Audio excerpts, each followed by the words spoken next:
வணக்கம் நேர்களே, மீண்டும் ஒரு அருமையான பதிவோடு உங்களோடு இணைவதில் பெரும் மகிழ்வும் ஆனந்தமும்.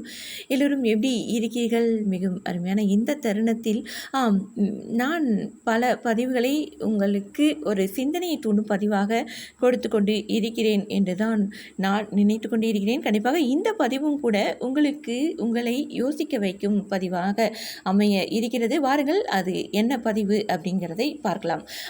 நன்றி. எத்தனை பேருக்கு நீங்கள் நன்றி வாழ்க்கையில் சொல்லிக்கொண்டு இருக்கிறீர்கள்? எத்தனை பொருட்களுக்கு நன்றி சொல்லிக்கொண்டு இருக்கிறீர்கள் என்று யோசித்து பாருங்கள். நன்றி என்பது ஒரு தாரக மந்திரம். அற்புதமான இன்றைய தினத்தில் அற்புதமான ஒரு மாபெரும் உண்மையான ரகசியத்தை தெளிவாக நாம் உணர்ந்து கொள்வோம். வாழ்க்கை மேம்பாடு அடைய என்ன செய்ய வேண்டும்?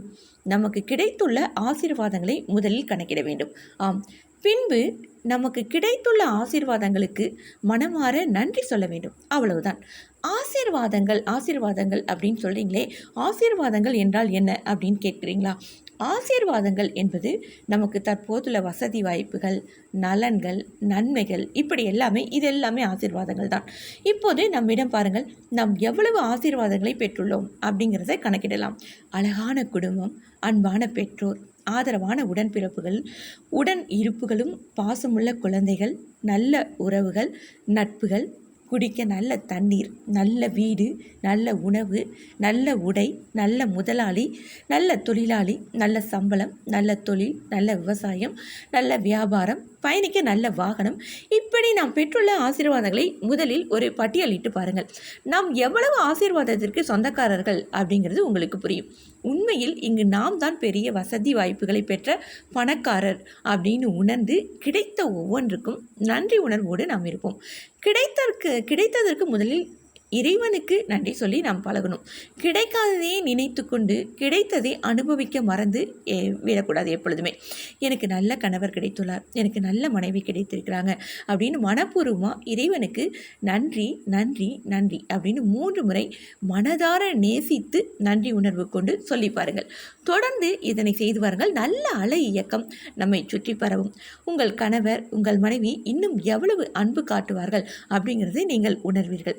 அதாவது உங்கள் கையில் ஒரு ரூபாய் இருக்கிறதா, ரூபாய் தானே அப்படின்னு அலட்சியம்லாம் செய்யாமல் உடனே அந்த ரூபாய்க்கு மனதார நன்றி சொல்ல ரூபாய் பல மடங்காக பெருகும். என்னங்க நீங்கள் சொல்கிறீங்க அப்படின்னு கேட்குறீங்களா? மாறும் பிரமிக்கத்தக்க மாயாஜாலம் நடப்பதை நிச்சயமாக நீங்கள் உணர்வீர்கள். முதலில் திருப்தி இருக்கணும் இல்லையா மனதில்?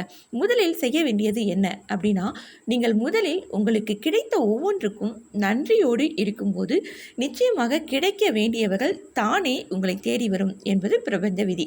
காலையில் எழுந்ததும் சலித்து கொள்ளாமல் நன்றியோடு எழுங்கள். உங்களுக்கு கிடைத்துள்ள ஒவ்வொரு ஆசீர்வாதத்திற்கும் நன்றி கூறுங்கள். 3 முறை கூறுங்கள். இரவு படுக்க செல்லும் முன்னும் இதனை செய்து வாருங்கள் அப்படின்னு ரோண்டா பைன் தன் மாயாஜாலம் அப்படிங்கிற புத்தகத்தில் ரொம்ப தெளிவாக சொல்லியிருக்கிறாருங்க. கிடைத்தவற்றுக்கு மனமாற நன்றி கூறும்போது முதலில் தன்னிறைவு ஏற்படும், எதிர்பார்ப்பு குறையும், மன அலை நீளம் சீராக இயங்கும், மனப்பதட்டம் குறையும், நம்மை சுற்றி அமைதியான நல்ல அலை இயக்கம், சிந்தனை கூர்மை அடைகிறது. இறைவனாகிய பிரபஞ்ச பேராற்றலும் நம்மோடு பயணிக்கிறார்.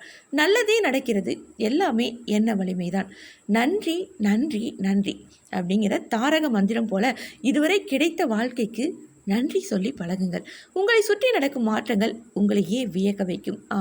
வழக்கம் போல RS மனோகரன் அவர்கள் பகிர்ந்திருந்தார்கள் இந்த பதிவை. அதை உங்களோடு பகிர்ந்ததில் எனக்கும் பெரும் மகிழ்வும் ஆனந்தமும் என்ற நேர்களை நீங்களும் நன்றி சொல்லிக்கொண்டு இருக்கிறீர்கள். இந்த பதிவை வாசித்ததற்காக எனக்கு நன்றி நேர்களை. மீண்டும் இதுபோல் மிகவும் அருமையான ஒரு பதிவோடு சந்திக்கிறேன். அதுவரை உங்களிடமிருந்து விடைபெறுவது நான் உங்கள் அன்பு அறிவிப்பாளர் சகோதரி இளையவேணி கிருஷ்ணா. வணக்கம் அன்பு நேயர் சொந்தங்களே. நன்றி நேயர்களே.